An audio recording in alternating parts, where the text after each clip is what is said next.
Over thinking रोकने के लिए नाम जप अत्यंत आवश्यक है। इस लोक और परलोक में आनंदित रहने के लिए, दिमाग शांत और शीतल रखने के लिए हमें भगवान का चिंतन करो। चाहे वो राम। महाराज जी, कोई भी टेंशन जल्दी से दिमाग से नहीं निकलती, बहुत कोशिश करती हूँ, इसके लिए महाराज जी मुझे क्या करना होगा? नाम जप। खाली दिमाग तो गंदगी ही तो भरेगी। अगर हमारे दिमाग में भागवतिक चिंतन है, परमात्मा चिंतन है, तो हम उसको 2 मिनट में डिलीट कर देंगे। नहीं तो जीवन भर आदमी जिसने गलत कभी बोला वो सामने पड़ेगा, तो जीवन भर कोई द्वेष बनाए रहते हैं। विवेक तो वही कि एक क्षण में द्वेष को नष्ट कर दो और आनंद पूर्वक भगवत चिंतन में लगो। अगर भगवत चिंतन नहीं तो दूसरा कोई उपाय नहीं, आप ये पक्की बात समझ लो। अध्यात्म के बिना आप इन निगेटिव भावों को रौंद नहीं सकते। आप इनको रौंदने के लिए जब नाम जप करोगे तभी कितना भी कोई भी भारी से भारी विपत्ति, भारी से भारी समस्या, भारी से भारी निगेटिव चिंतन हम नष्ट कर सकते हैं भगवान के चिंतन के द्वारा। ध्येय मापदी, जिन चरणों का ध्यान मात्र आपदा का नाश कर देता है। हरि स्मृति सर्व विपद विमोक्षणम, भगवान का स्मरण समस्त विपत्तियों का नाश कर देता है। और जब नाम जप करते हैं तो विवेक जागृत होता है। विवेक 1 मिनट में हटा देता है।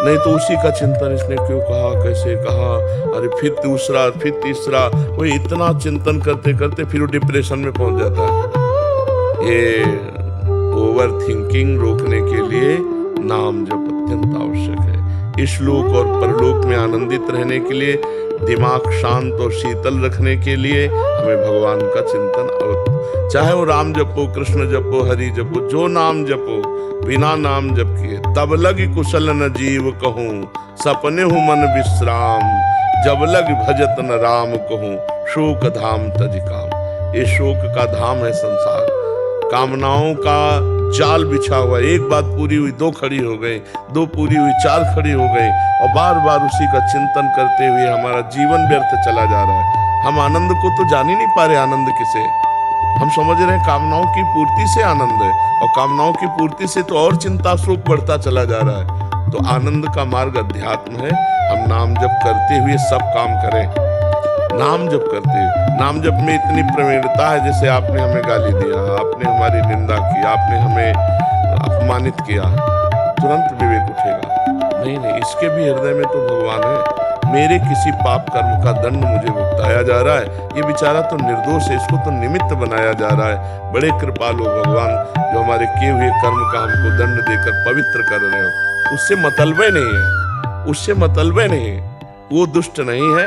हमारी दुष्टता का किसी जन्म के जो कर्म है उसका दंड देने के लिए इसको निमित्त बनाया गया। ये विवेक, ये ज्ञान आपको 1 मिनट में बचा लेगा। दूसरी बात, इतनी नाम जप से क्षमता आ जाती है कि जैसे अपने हाथ से अपने चोट लग जाए, किसको आप गाली दोगे? अपने हाथ से चोट नहीं लग जाती, अपने किसको गाली दोगे? अपने दांत से जबान कट जाए, किसको गाली दोगे? ऐसे ही सब में आत्मस्वरूप भगवान का दर्शन कर रहा है, तो दुनिया के द्वारा किए हुए प्रहार को ऐसे ही समझ रहा है जैसे अपने हाथ से अपने को दंड में। वो किसी को दोषी नहीं समझता, सब में भगवत भाव। उमा जे राम चरण रत, विगत काम मद कोह, निज प्रभु में देखें जगत, केशन करें विरोध। तो बिना भगवान के चिंतन के इस समस्या का समाधान नहीं हो सकता। जब तक सर्वत्र समबुद्धि नहीं आएगी, ज्ञान नहीं जागृत होगा, तब तक ये जलन शांत नहीं होगी। द्वेष करने वाले पर भी हम रोष ना करें, ये अध्यात्म है, तो हम जीत जाएंगे। नहीं, कितना प्रपंच, जरा दिमाग को आप अपने खुद देखिए, कितना प्रपंच भरा हुआ है। उसको साफ करने के लिए हमारे पास नाम है, राधा राधा राधा राधा। आप खुद देखना, आप कितने गंभीर हो जाएंगे, आपको कितना आनंद आने लगेगा, आप में एक मस्ती आ जाएगी। आप खुद देखिएगा, नाम ही एक उपाय है। किसका प्रश्न था? हाँ, नाम नहीं जप करोगे तो फिर इसको नहीं हटा पाओगे। यही तो दंड है, यही दंड है। अरे देखो, यही बुद्धि अपने आप जहर खवा देती है। अपने हाथ से आदमी जहर खाता है, अपने हाथ से फांसी लगा लेता है, अपने हाथ से शूट कर देता है। ये वही बुद्धि है जो भगवान से विमुख हुई, संसार में सुख खोजने गई, और जब उसको कुछ नहीं मिला, धोखा मिला, या उसका निर्णय ठीक नहीं हो पा रहा, तो सोचता है यार अपने को ही खत्म कर दो। ये है बुद्धि। ये देखो ना कितनी घटनाएं ऐसी घटती है। तो इसलिए हमें लगता है सबको नाम जपना चाहिए। गंदा भोजन छोड़ो, गंदा पेय पदार्थ छोड़ो, गंदे आचरण छोड़ो, नहीं तो तुम्हारी दुर्गति हो जाएगी। आज हंस लो हमारी बात पे, girlfriend boyfriend live in relation, आज हंस लो हमारी बात पे कि बाबा जी ऐसी बात करते हैं, ये क्या जाने।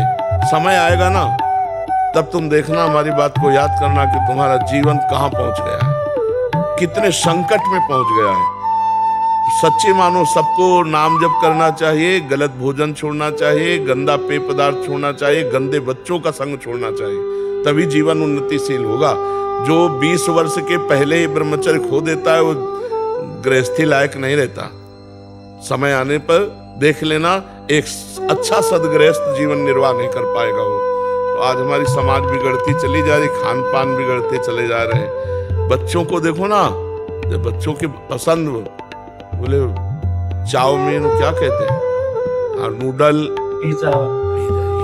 ये पसंद है, तो हम अच्छा पदार्थ जैसे रोटी दाल चावल सब्जी शुद्ध जो घर के, ये पसंद नहीं आते।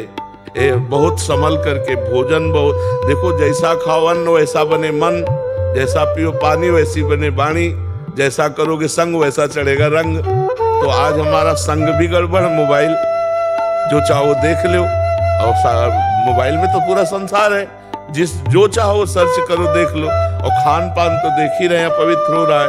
और पान की तो पूछो मत, पीने के लिए तो मतलब नए नए बच्चे, छोटे छोटे बच्चे सब अपेय पदार्थ पीने लगे। हाँ, तो इनसे बचे तो ठीक है, नहीं तो बुद्धि निगेटिव ही चिंतन कराएगी।